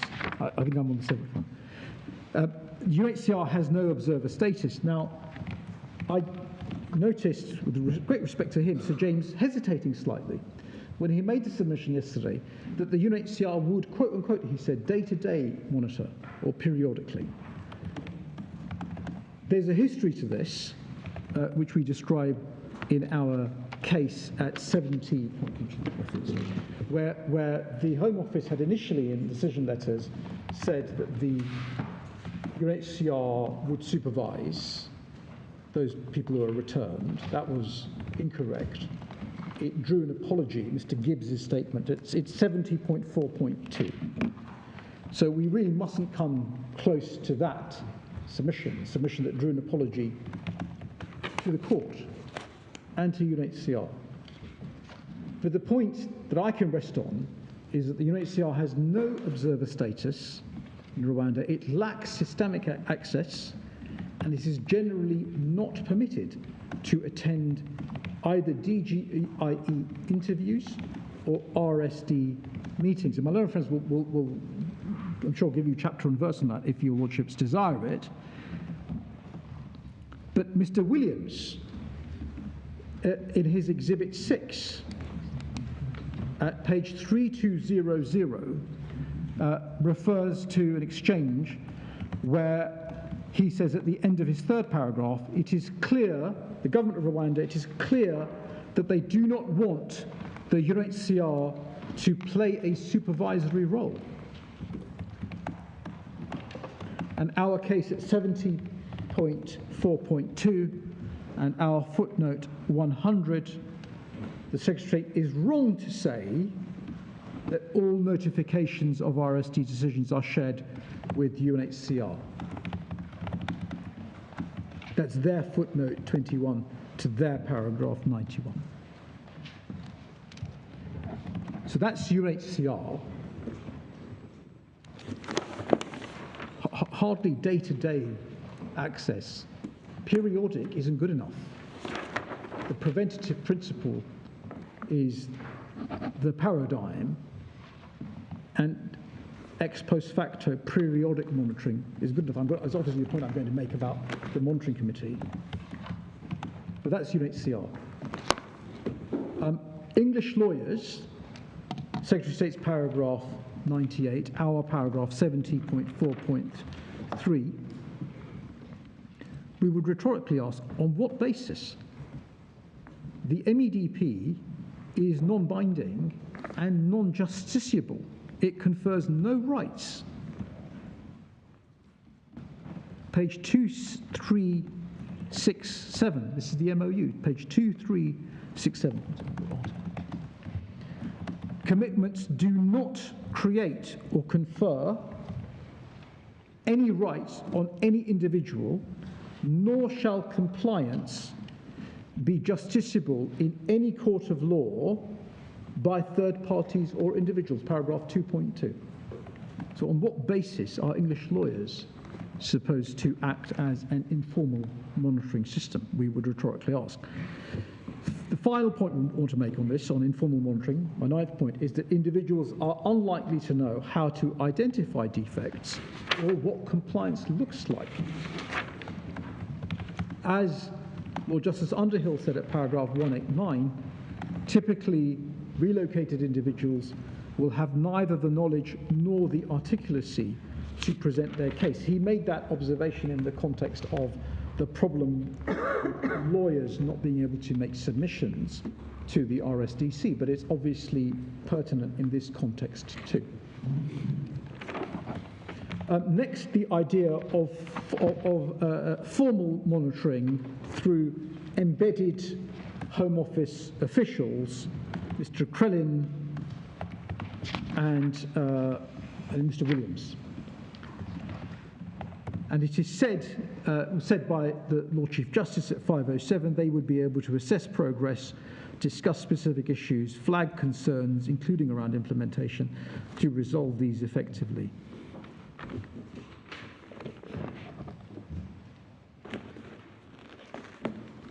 And we address this in our case at 70.3.2. UNHCR deal with it at 18.4. Sir James at 92. Again, the broad point I would make is too little, too late. This would be an answer where you've got a functioning system, an essentially functioning system, with minor errors at the margins rather than one with fundamental defects. Quarterly reports, as it put by Mr. Armstrong, quarterly reports, it's periodic basis, not a constant basis, and it's time limited because Rwandans are only required to provide quarterly reports over the first 2 years of the partnership. That's page 3449.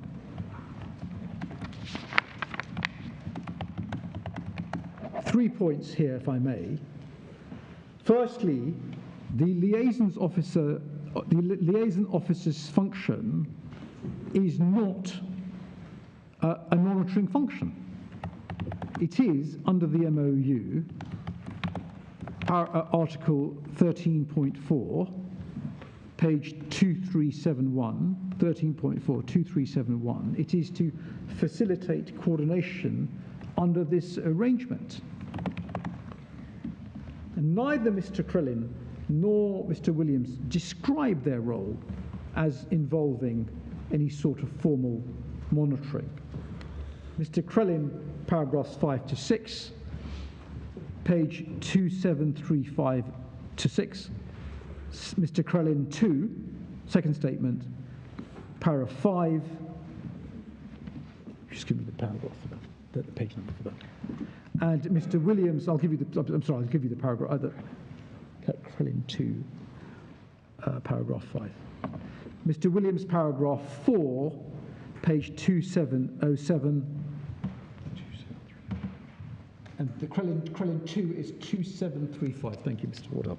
2735.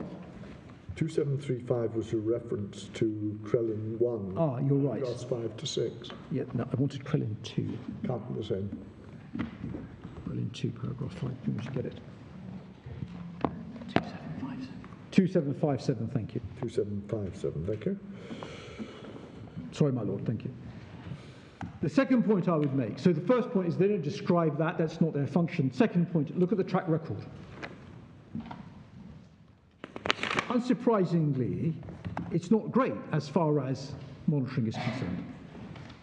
Because despite the access provided by the MOU in 13.5, and despite their presence in Rwanda since February of this year, and despite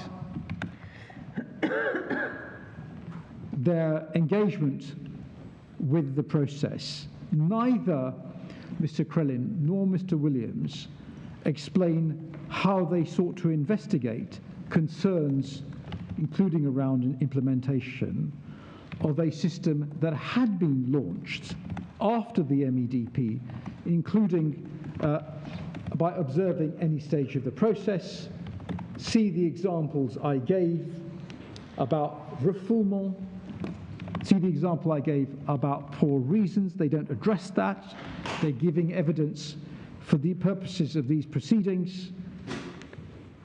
They don't explain how they addressed that when they were negotiating, the UK was negotiating the MEDP. They don't address any of this when they were assessing the readiness for the 14th of June flight, which was specifically mentioned by Mr. Krellin at paragraph 6, page 2736, sorry.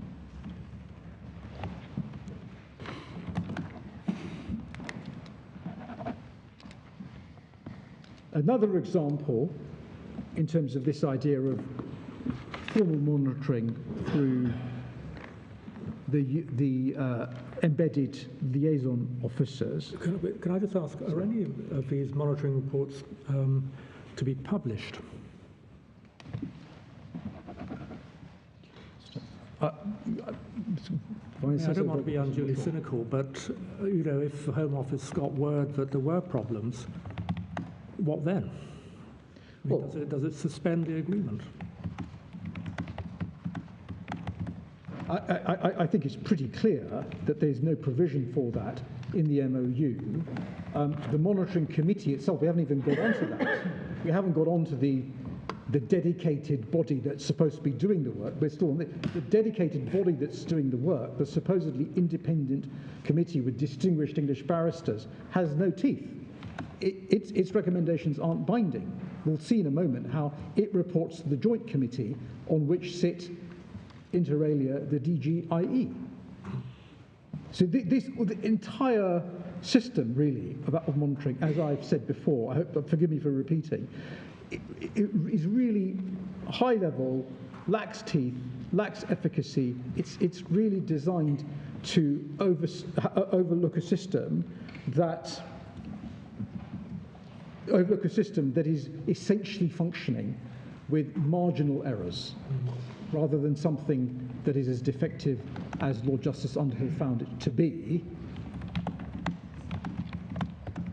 And hence my submission that if the system can't deliver safety, then monitoring certainly cannot. And Mr. Bordell, again, very grateful to him as ever, page 3449, it's the report once a year, summary only for publication.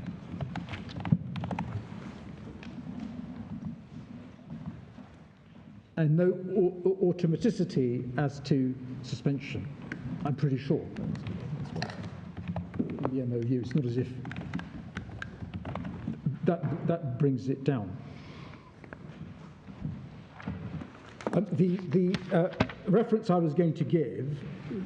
Sorry, the reference you just gave us, I noted it as 3349, but I wonder if... 3449, again, I've got it wrong. No, sorry. My fault, 3449. Thank you. That's the terms of reference of the monitoring committee. Yes. 3449.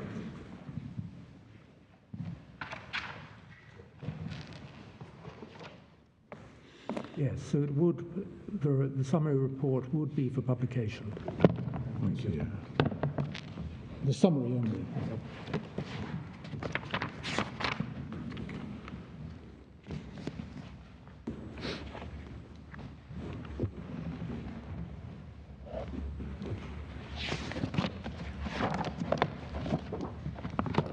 The reference I was going to give you as another example of the inefficacy of this idea of formal monitoring through embedded liaison officers is in the Asylum System CPIN at paragraph 5.4.4, page 2429.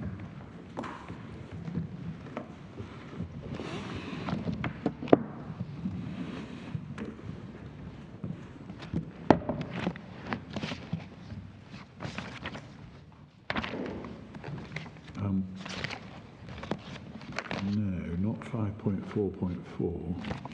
You mean 4.5.4? It's 4.5.4. I'm really sorry. Don't know if it's age modelled. It is. 4.5.4. Sorry, I keep getting it wrong.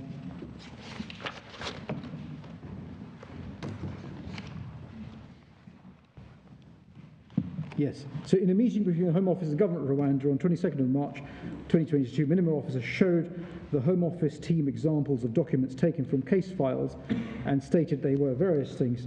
Due to privacy concerns, timing, language barriers, and the scope of experience of the minimum official, the Home Office team were unable to obtain further detail from the source on the substance of the documents. This is the Home Office's CPIN. So it looks as though they weren't able to even review this material in a language they understood.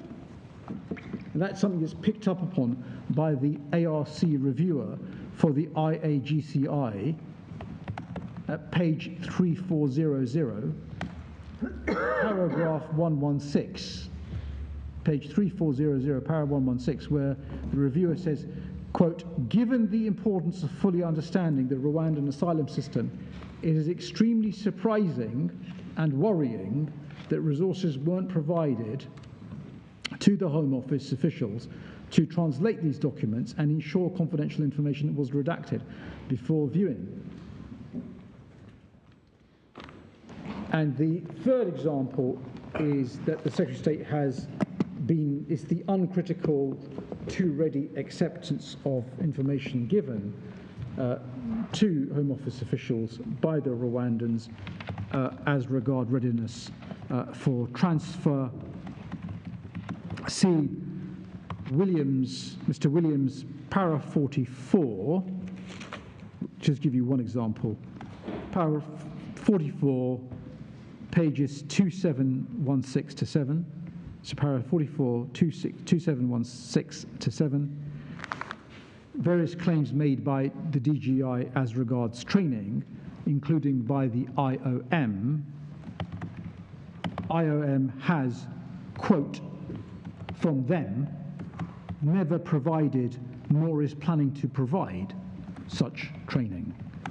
Mr. Botnick 3 exhibits a letter from them, Exhibit 6, page 2931. And this was one of a series of very questionable claims about training, which we outlined in our note below at page 2351. Mr. Botnick says training and hiring of Rwandan officials, lawyers, interpreters did not begin in this period. Mr. Botnick 2, para 144, page 2855, Court of Appeal below, Lord Justice Underhill 257 to 260, Master Rolls agreed at 99, accepted that. And the last point I was going to make is that, of course, we intend no criticism whatsoever of Mr. Krellin or Mr. Williams. They have a facilitation role. They don't have an oversight role, let alone a monitoring role, and that perhaps explains what's happened. If that's a convenient moment, I don't have that much more to do on the Monitoring Committee or the Joint Committee, and then I have a few shorter topics to cover before I get to Elias. Very well. We'll resume at 2 o'clock. Thank you very much.